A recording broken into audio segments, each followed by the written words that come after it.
What's up, Hawk Nation? I'm Mackenzie. And I'm Emily. And with no events taking place this week, we thought we'd switch it up and bring you more stories that have been taking place throughout the South Hamilton community. This is the first ever Hawk News. Hawk News is going to be slightly different from our typical Hawk Hits as we bring you a more undercover view into the Hawk's Nest. While Hawk News is a new addition to the Hawk Vision, we also have a very impactful addition to our student body. From running and cross country to friendly faces in the hallway, please meet Madison and Mercedes. My name's Mercedes Bonet. I'm Madison Bonet. And what's your guys' favorite part about cross country? I just like the team aspect of it and like running as a team. Yeah, I agree. I like the team aspect of it and yeah. And have you guys been in cross country all 4 years of high school? My first year of high school, I actually did volleyball. But then I didn't really like it. So sophomore year, I went out for cross country, and I've been doing it ever since. Was that successful? Like, you were good at it? Yeah. Right. Well, yeah. Freshman year, I did volleyball too, and I don't know. I just didn't really like it, and it wasn't a good team environment. And so then sophomore year, I went out for cross country, and I've been doing it ever since. Right. And what's your guys' personal best and your goal time in cross country? So my personal best is 21:43, and I haven't really touched that time though since sophomore year, and so I'm trying to beat it this year, but we only have one more race. Well, maybe if we make it to states, then we'll have another one, but. So is that also your goal time then? Yeah. All right. My best time is 23:40, and my goal is to cut it down to 23 minutes flat. And yeah. And is cross country the only sport you're playing in right now, or do you do other sports as well? Yeah, cross country is the only one we do right now. Okay. All right. And were you guys born in Michigan, or were you guys born somewhere else?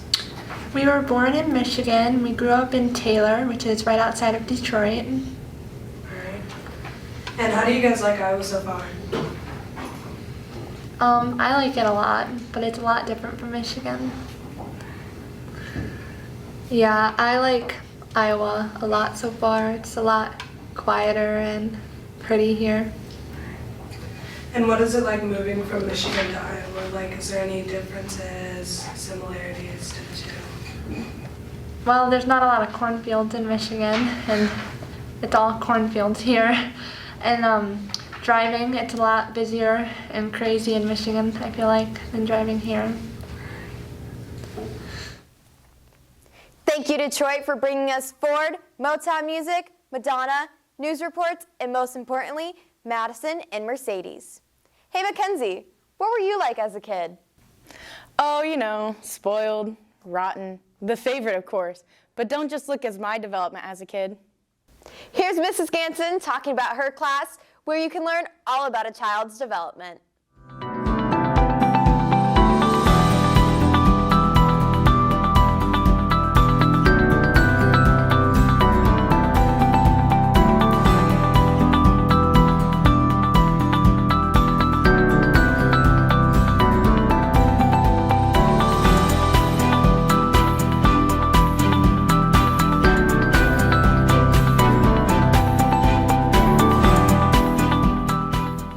Another new class that is going to be offered next year is our early childhood education course. This course is going to be really focused on students who have an interest in pursuing a career working in either a child care center, a preschool, or those early elementary ages, probably second grade or younger. This class does not have any prerequisites. You do not have to take the first level of child development, although there are some material items that do have some crossovers, so they both help each other out if you take both of those courses. In this class, students are going to, like I said, be really focused on some of those early developmental areas, looking at how their brain works, some of their physical development, some activities that would be good for them, and then we apply a lot of that to what happens in a classroom. So looking at what activities would you provide for children. If you think back to when you were in elementary school, we talk a lot about the different stations that students can go to, whether it was going to the drawing station or the block station, and kind of how those are beneficial to children.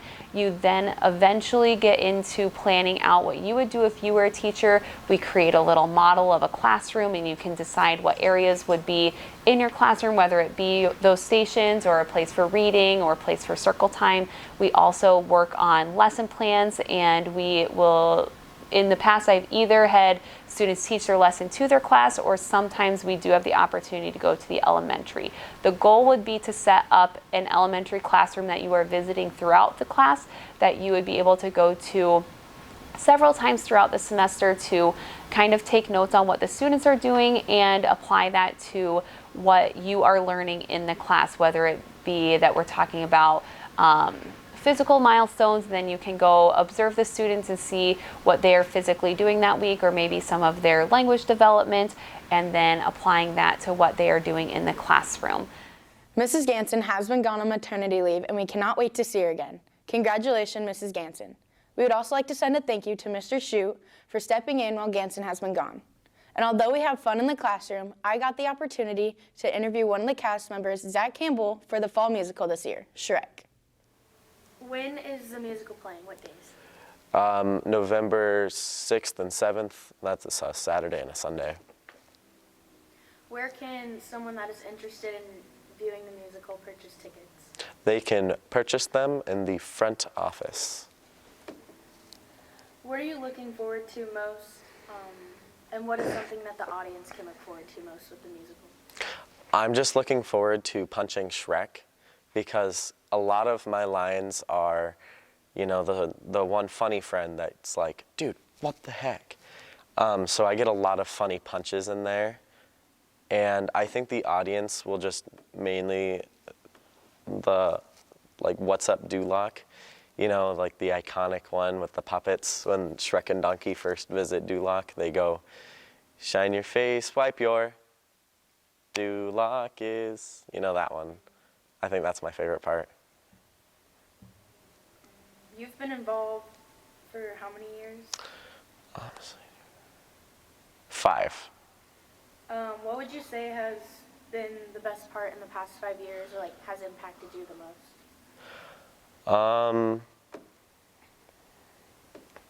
I think me being the villain for most of my performances, because it was really weird. Because, you know, I'm not really a mean person in that sort of sense. I'm usually more, you know, the happy dude.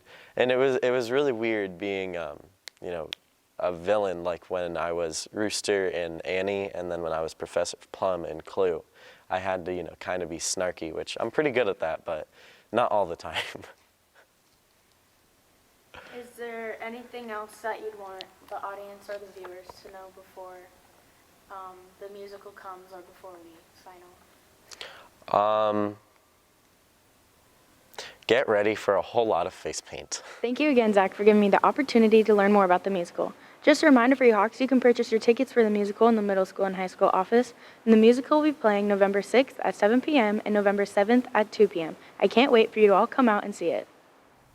I can't wait either. Finally, we'd like to take the time to give a thank you to the company that has made this whole Hawk News program possible. Recently, our own Alexander Winborn met with Steve Smith, the general manager of Poet.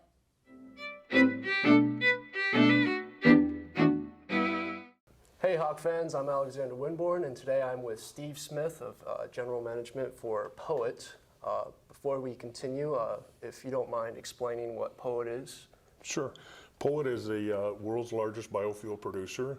We buy millions and millions of bushels of corn here in the Midwest, and we convert that to bioethanol, and we also convert it into feed and other useful byproducts. There's a good chance that when you're driving, you either have 10% or E15 in your tank, so there's a good chance that our fuel's in your tank. All right. So the reason I have Steve here today is because Hawk Vision received a $3,000 grant, and some of the equipment we're actually using today was spent from that grant. And also they donated to South Hamilton Music Boosters as well, is what I've heard. And is there any other things that you've donated to that you want to say? So in the past, we've donated across kind of a broad cross-section of programs here in the school, trying to hit athletics, music, what you guys do, that sort of thing.